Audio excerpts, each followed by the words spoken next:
Hello everyone, I hope you're well. I've got a small haul and review here as well as some new and additional holiday and winter 2012 White Barn Slack & Co. information for you. I had heard through Little Balladeer and the Shop & Sweetheart blog that some of the new scents are starting to trickle into test stores for the winter and holiday Christmas collections for the White Barn Slack & Co. candles. So I wanted to check things out because there was a 2 for $10 sale going on with the 4-ounce candles, and I was hoping that maybe they would have a lot of those in my local test store. So I went, and they had a lot, well not a lot, I'd say maybe they had 10 or 12 candles from a few different collections, but they had primarily the 3 wicks, which are full price right now. The only single wick they had was the Cedarwood Oak that you see here. So to do this transaction, I did full price on Sweater Weather, then 2 for $10 on the Cedarwood Oak and Roasted Pumpkin Butter, which I'm loving from one of my other recent videos of the 5 test scents that I had done. And so I did this as a transaction for $20. So I don't like to generally pay the full price, but in this case, since I was getting 2 new scents and another test scent that I really love, I figured it was sort of worth it and to make the video for you guys. So I'll get into the reviews of these in a moment, but first some of the additional information. In case you haven't checked it out, certainly check out Little Balladeer's video. She's got a lot of information on both the video and in the drop-down information box about a few of the new collections that they're going to be coming out with. And then the shopinsweetheart.blogspot.com blog has some things as well as far as candle names and even some scent descriptions that are certainly accurate based on what I saw in the store tonight. So first I'll tell you what I saw, and then we'll get into some of the other things, and I'll do the review on Cedarwood Oak and Sweater Weather at the end here. So if you want to jump ahead, feel free, but if you're one of those people like me who likes to hear about the upcoming things, certainly stay tuned. So again, if you want to read the full list of things that are coming out, check out Little Balladeer. Beyond that, I'm going to go through and tell you the ones that I was able to smell this evening to tell you what I think of them, and then also be sure to check out the blog because she always seems to have new information as well. So sort of a well-rounded information sources here. So what I smelled, they have a few different lines. Little Balladeer mentioned that there's going to be a forest line that I'm super excited about, like very earthy, conceptual sense that my test store didn't have any of those. So I was a little bummed, but I'm sure they'll be in the next few weeks. There was a sparkling drink signage, so they don't always make it clear what the exact lines are, you know, whether it's Coffee Treat or Cider Lane, things like that for the fall, but sometimes the signage will tell you what the general, grouping will be of the candles. So there was a sign that said sparkling drinks. In that, there was Sparkling Icicle, there was Returning Peach Bellini, and then Twinkling Nights, which was new. So Twinkling Night reads from the Shop & Sweetheart blogspot, an inspired shimmering fragrance to set the scene for the perfect holiday feat. Luscious blackberry and sweet nectar layered with notes of dark woods and patchouli. So that's Twinkling Night. I really liked it, but I sniffed it, and it immediately reminded me of something. I couldn't remember if it was a Bath & Body Works scent or not, but it turns out it actually was. There's another candle, non-Bath & Body Works candle I have, I'll show you here, by K. Hall. Let's see if we can get the, where does it say here? It's kind of hard to see, but it's K. Hall Designs Pomegranate, just a pillar candle that a friend had purchased for me maybe a year or two ago. And interestingly, when I went to the website for K. Hall Designs, they have their pomegranate candle listed as a blend of ruby red pomegranate and earthy patchouli, gently mixed to create a surprising and intriguing culmination. And then here we have patchouli, dark woods, and blackberry. So it makes sense that they smelled similar. Really, really nice. A unique candle. It's weird because you would think fruity and patchouli would be somewhat woodsy, like a cranberry woods or something like that. But it really was fresh but sweet and just a little sort of conceptual note to it that wasn't exactly... didn't smell like a real thing or a dupe of, a real-life item. So I really, really liked that one a lot. That was nice.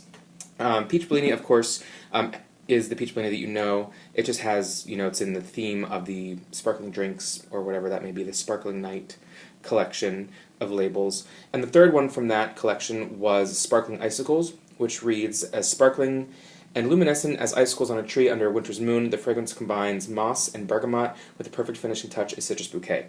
This one surprised me. I was expecting to like it because it sounded interesting between the bergamot and moss. It is actually a repackage of Flirt from the Fall's Aromatherapy Home Slatkin & Co. collection. Now, if you've looked at the original gold lid lines of Slatkin & Co. Aromatherapy Home and Slatkin & Co. Good Life, there was a fall line and a spring line that was just a test line, or two test lines of aromatherapy scents with gold lids. And Flirt was a name that was used in both lines with completely different notes and scents. If you look at my very first video, I do an in-depth review of the entire collection. I really, really enjoyed the collection. I thought they were really interesting conceptual scents that were breaking away from what they've done in the past. And in that was the original Flirt. I believe the notes on it at the time, again, you can check my video if you want to learn more about it, but I believe it was sage, citrus, and maybe one other thing. I think they called it Emerald Waters. Yeah, Emerald Waters, citrus, and sage. So it kind of makes sense when I'm looking at this, the notes for Sparkling Icicles, they say bergamot, citrus bouquet, and moss. Okay, moss, Emerald Waters, you know, a watery green. And it's a fantastic scent. It's one of my, again, I say it often, but it's got to be top 10, top 15 out of the, 200 Slatkin scents that I've smelled. It's fresh, but it's complex. It's not overly bright. It's not overly citrusy. It's a conceptual scent, and I just completely love it, and I cannot wait for a 2 for $20 sale for that one. So I can grab that, and hopefully I'm sure it will go wide, but it's really, really a great scent. It's interesting that, it was considered Flirt, or a flirty scent with the aromatherapy gold lid line originally. But again, if you smelled Flirt in the spring, which was more of a pomegranate lemonade repackage, it's not the same thing. It was the fall Flirt from last year. So super excited about that. Getting on to what else I smelled here. I promise I will get to the ones you see on your screen. So that was the sparkling drinks. They had holiday treats, which were Vanilla Bean Noel, and these were called Bath & Body Works. They weren't Slatkin & Co., they weren't White Barn. These were Bath & Body Works treats, holiday treats. Vanilla Bean Noel, which you know, Winter Candy Apple, which you know, Toffee Crunch, which surprised me that they've got, with the fall test line, toffee glazed popcorn, and then, which you can see in my recent video, but then they have this Toffee Crunch. And they're nothing alike. This Toffee Crunch is extremely similar to the original salty caramel. Not quite the salted caramel that they have out with the fall line. I mean, very, very similar, but this Toffee Crunch is more intense and vibrant, a little bit more nutty, a little bit sweeter, and there's actually in the notes it mentioned pretzels, which I did smell. So I wouldn't exactly call it a pretzel scent. It was more of a true Toffee Crunch. I'm not sure if I'll buy it or not, but if you are one that really likes those sort of Toffee Crunch scents, the glazed, sticky sweet salty stuff, I think you really love it. It's not really, I didn't get popcorn, I didn't get mapley. It was very much a caramel with a little bit of pretzel, a little bit of nut, just sort of, I don't know if it was pecans or peanuts or what it was, but it was nice. It was, as far as that goes, it was well done. And then the last one from that was cinnamon frosting. Cinnamon frosting, I believe the notes are on Shop & Sweetheart, and she has the notes listed as top off holiday celebrations with the scrumptious scent of grated cinnamon and cloves, vanilla bean, and whipped buttercream. And when I heard that, I thought that it could be Vanilla Spice, which came out 2 years ago, was a very limited run when Creme de Bellini and Hot Buttered Rum originally came out from test stores, and then were released quickly in all stores in late December 2010, and then Vanilla Spice just didn't come back the following year. And sort of like Spice, but a little bit more calm, a little sweeter, the vanilla whip. The cinnamon frosting is very, very similar to Vanilla Spice. It just has a tiny bit more of a buttery buttercream to it. That being said, I really liked it. It's not a bakery. It's definitely some cinnamon spice. Vanilla bean. There's a strong vanilla note in there, and the whipped buttercream is in there as well. And the whipped is very similar to the whipped vanilla that was in Vanilla Spice. So really, really nice. I can see sort of why Spice, the red hot cinnamon spice is now part of their core White Barn line, sort of the year round or whatever they're doing with that, because this cinnamon frosting is much more of a holiday cinnamon. So very nice. So that was the entire Bath and Body Works treats collection. And then lastly, we moved over to the White Barn, I don't know if it was White Barn Holiday, White Barn Winter, something like that. This was one section of the store that included many of the fall White Barns. So I saw Fresh Balsam, Cranberry Woods, Black Pepper Bergamot, not everything, but a lot of those White Barn fall scents were sort of aligned with the new winter White Barn line. And in there I saw Vanilla Sandalwood, which is a returning favorite from probably '09, actually, I believe. I'm not sure. There's been some confusion whether or not that'll be in the core line with eucalyptus mint, frosted cupcake, lavender vanilla, all of that, or if it's part of the seasonal line. But it's the Vanilla Sandalwood of years ago. So if you like it, you'll like it. If you don't, you won't. Hot Buttered Rum, which smelled a little bit different than in past years, a little bit stronger, a little bit sweeter. Last year, I feel it was one of those scents that I just sniffed it and couldn't get a lot out of it. Still not my favorite. I think it's a little bit kind of like a base layering scent, a little bit boring for me. But that said, as good or better than last year. Fireside was there. I'm happy to report Fireside will be back. Same old Fireside that we've always loved. There was White Barn number 2, which forgive me, I forget what they're calling it. It's not Nutmeg and Spice. It's White Barn number 2, Clove and something. But it is the similar label to the White Barn number 1, but there's snow on the cabin or the farmhouse. And I'm happy to report on that is absolutely winter cabin from last year returning. I think it's Chestnut and Clove. Really warm, rich, just a lovely scent, repackaged as White Barn number 2, which is kind of fun. Then we have Cedarwood Oak, which I'll get to here, Sweater Weather, which I'll get to here, and my other favorite, Snowed In, which is a mix of moss, sugared sap, and sage. Really hard to place this. It's like nothing they've ever done. It's got a hint of maybe like frosted tree sort of herbalness from a few years ago with that sage, but the sugared sap is reminiscent of the winter cabin, sort of warmth, maybe a little bit of maple, the bonfire maple wood in there, just a little bit, and the moss just keeps it kind of earthy. Just a really nice scent. It's like dark grayish brown wax, dark label, but I really loved it. I am very impressed so far with that sort of winter, I don't know if that would be a winter woods line or what it'll be, but I love that there are scents that aren't just super holiday scents. They're more conceptual or earthy or outdoorsy scents for winter that you can burn all winter long up and through. I'll probably burn some of those up into even February. And last year we had, with that, it was just, there was sort of in the fall, you had your acorn and fig, mountain leaves.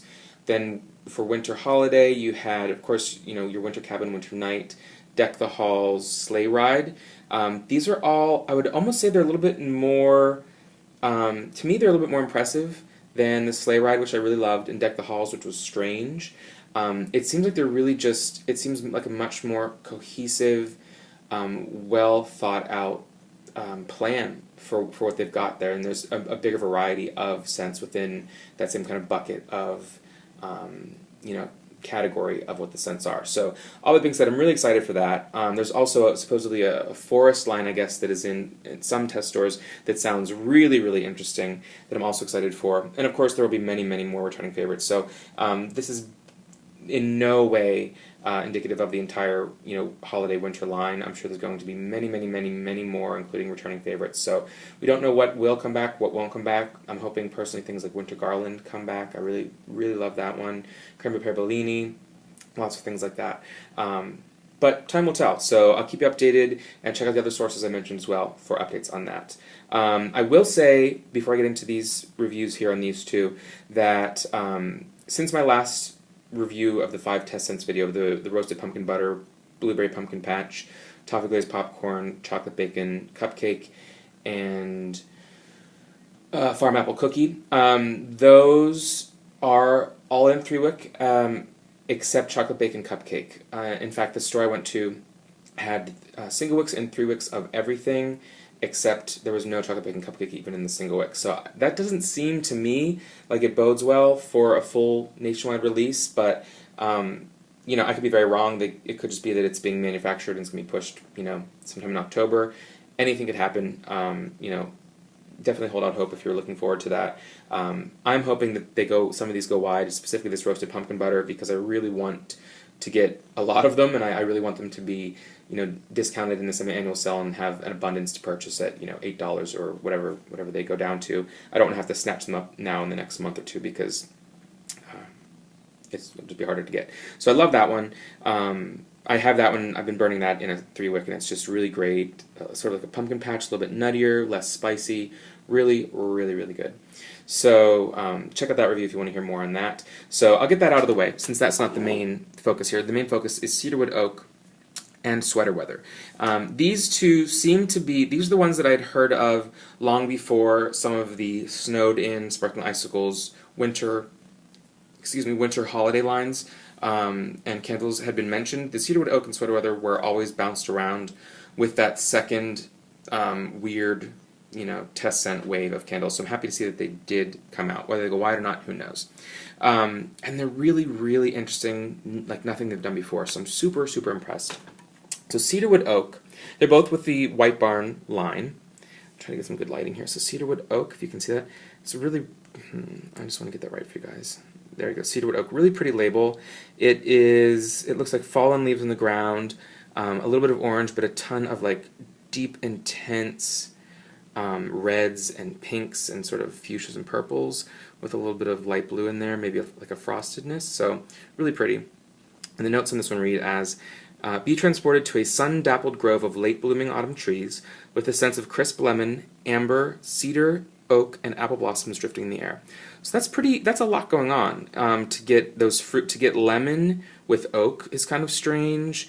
To get amber, cedar, those are heavy things. Apple blossom is usually a lighter thing. You know, drenched apple flower had apple blossoms in it, or pear blossoms in the spring.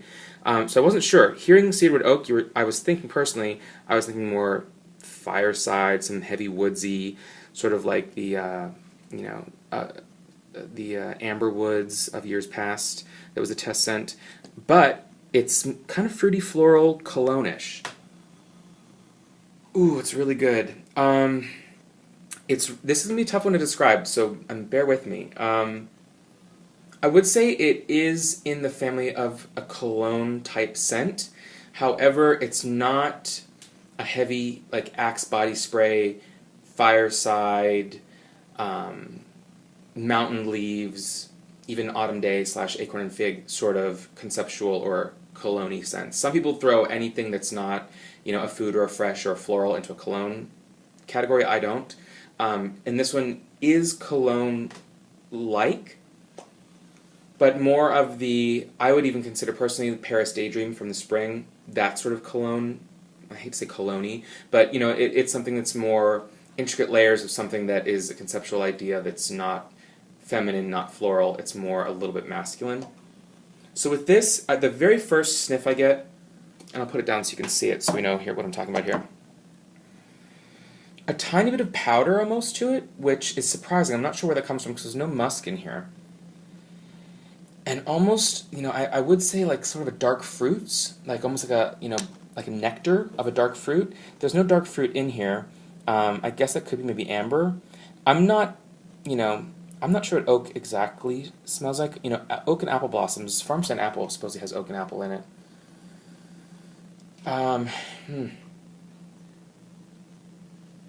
Yeah, I don't know. It's funny. The things that come in my head, like a little bit powdery. I almost got like a bubble bath in my head. Like I'm thinking very almost aromatherapy with this.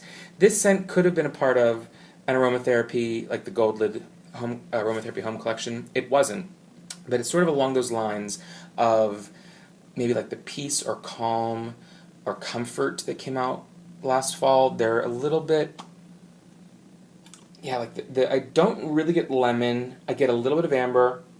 Cedar, it's not woodsy at all. So for Cedarwood Oak, the name, like, go with more of what the label, the picture looks like than the name. It's not a heavy wood.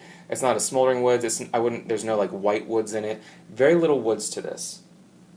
It's more of like a bright men's fall-ish cologne. Almost year-round. It'll be a little heavy for the summer. But that apple and lemon, whatever's in there, really lightens it up. It's bright. Yeah, I would almost say this is a bright. To me, this is daytime. Like it says on the note here, a sun-dappled grove of late-blooming autumn trees. So it's a little later in the year, in the season. Yeah, the amber cedar and oak work together to give it that nice base, almost, a vetiver-ish kind of scent to it, or earthy base. So it's earthy, not woodsy, with the brightness. I mean, if you say crisp lemon, you're throwing in something bright, as well as apple blossoms. That's bright and sweet. So just really impressive. I hope it goes wide. It's super interesting. Like hats off to whoever, whatever perfumers they've got going, because that's really, really interesting. And then, I hate to continue to gush, but Sweater Weather, as good if not better. Really fantastic. Sweater Weather here, we've just got, the label I was a little unimpressed with. It's just a purple like wool scarf there. And the notes on this one are an invigorating scent that celebrates the first day of sweater weather in fall. Fresh eucalyptus, juniper berries, and sage. Eucalyptus, we know it from eucalyptus spearmint. The website has straight up eucalyptus, which is fantastic. A really, really great, intense scent. Juniper berries are in a couple of things. The thing that most people know, I believe there's juniper in holly wreath. So I think there may even be a little bit eucalyptus in there. So holly wreath gives you an idea of the bright, a little bit herbal, a little bit earthy intenseness that will give you. And sage. Throw sage in anything and I'm happy. It can be sweet, it can be savory, it can be earthy, it can be herbal, it can be bright. It can be a lot of things based on what they throw it in with. So Sweater Weather, let's sniff. Ooh, that is good. Oh man, it's hard to describe. These ones are tough. They're really working my mind here. So the eucalyptus is there. It's not heavy. It's not an overpowering eucalyptus the way that eucalyptus straight up or eucalyptus spearmint is. It's not even quite as heavy and overpowering as holly wreath. A little bit calmer, a little bit sweeter, a little bit more holiday to it, and it's got to be the sage. Or the fact that it's juniper berries. I'm not sure if juniper has, some things will be, you could get, the berry of something, you can get the blossom, you can get the leaf, you can get the root. Some things have multiple forms. Juniper berries may be a little bit different than a juniper leaf, if that's a note. I'm not sure. I'm just, thinking here. There a tiny hint, if I'm trying to place it on scents, you'll know. So there's some eucalyptus there. I'd say there's a little holly wreath to it. There's almost a little bit of winter garland to it as well. There's a little bit of sweetness in it, but it's not a sugary, foody sweet. It's just like sweetness in the air. It's got to be the sage because there's also that green. It's like a heavy, fresh. Not quite earthy. I don't want to throw out so many notes that it's like throw something at the wall and I'll be right somewhere. But yeah, a little bit. I definitely get the eucalyptus is there, but it's not the main note. I'd say there's probably more juniper berries and sage, but they really form so nicely together that you don't pick out any one of them individually. It's invigorating. It's sweet. It's a little heavy. It's like a heavy, fresh scent, which I'm really a big fan of that kind of stuff because it gets that herbal, and it's a fresh scent that's not like bright and cheery, fresh cotton, fresh lemon kind of thing that you don't necessarily want during the colder months. So, it's just really good. I'm really, really hoping that these go wide for you guys because they're both major hits for me. I love them both, and I definitely will be picking more up at the next 2 for $20 sale, which fingers crossed will be in the next week or two. So, anyhow, here we're going over 24 minutes. So, leave it to me. Next time, I'm sure I'll have a 1 cent, 35-minute video. So, apologize for any rambling that I've done here. Again, roasted pumpkin butter. I just threw that in here because that was part of the haul or the transaction. If you want to see more in depth on that, check out my other recent video. I may do another haul for you guys. The past weekend, the Labor Day 2 for $20, I did buy a bunch of things, maybe 8 or 10 candles. They were all 3 wicks of scents that I had reviewed for you. They were either I'm getting them as backups, or they were 3 wicks of the 5 cents except for chocolate bacon cupcake from that most recent test scent haul that I did about a week or so ago for you. So, again, stay tuned for more information. As I get anything, I will let you know. And check out the other sources I mentioned, of course, as well, between Little Balladeer and shoppinsweetheart.blogspot.com. Both are great sources of info for you. And if you have any questions, please let me know. And otherwise, we'll talk soon. Take care.